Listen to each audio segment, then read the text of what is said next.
अंदर इसकी पूरी जांच करनी होगी। कुल मिलाकर कहें तो सरकार की नीयत यहां पर स्पष्ट तौर पर यह दिखती है कि एक ऐसा सिस्टम बनाया जाए जहां पर पिछड़े छात्रों को असुरक्षा महसूस ना हो। लेकिन उनके पिछड़े छात्रों को लेकर जो उनकी नीयत है, इसी की आड़ में सामान्य वर्ग जो है वो अपने लिए गहरी चिंता जाहिर कर रहा है। इस पूरे विवाद में सबसे बड़ी वजह वो बदलाव है जिससे पुराने नियमों की तुलना में काफी बदला गया है। साल 2012 के पुराने नियमों में एक प्रावधान था कि अगर कोई व्यक्ति जानबूझकर किसी पर भेदभाव का झूठा आरोप लगाता है तो शिकायत करने वाले को भी सजा दी जाएगी।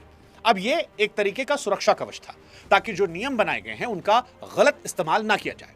लेकिन सवर्णों का जो डर है वो इसी बात को लेकर है क्योंकि 2026 के नए नियमों में इस सुरक्षा कवच को हटा दिया गया है। जानकारों का यह कहना है कि सरकार ने शायद ऐसा इसलिए किया ताकि असली पीड़ित रिपोर्ट करने से ना डरे, क्योंकि कई बार सजा के डर से लोग सच भी नहीं बोल पाते। लेकिन सवर्ण छात्र जो हैं वो यही डर रहे हैं। उनका डर यह है कि जब शिकायत करने वाले को पता है कि अगर उसका झूठ भी पकड़ा गया तो भी उसका कुछ नहीं बिगड़ेगा, तो फिर क्या यहां से सवर्णों के खिलाफ इसे हथियार के तौर पर इस्तेमाल नहीं किया जाएगा? क्या कई मामलों में इसका इस्तेमाल उन्हें डराने फंसाने के लिए नहीं किया जाएगा? और यह डर इसलिए भी बड़ा है क्योंकि जब किसी कानून में कोई चेक करने वाला रास्ता नहीं होता तो उसके गलत इस्तेमाल की संभावना हमेशा बनी रहती है। और इसीलिए सवर्ण कह रहे हैं कि क्या सवर्ण होना ही आज के दौर में सबसे बड़ा अपराध हो चुका है। इन नियमों की एक और चौंकाने वाली बात है इक्विटी स्क्वाड की तैनाती।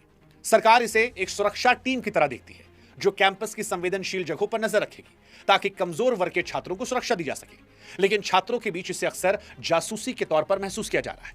यूजीसी के मुताबिक ये स्क्वाड कैंपस में घूमते रहेंगे, निगरानी करेंगे।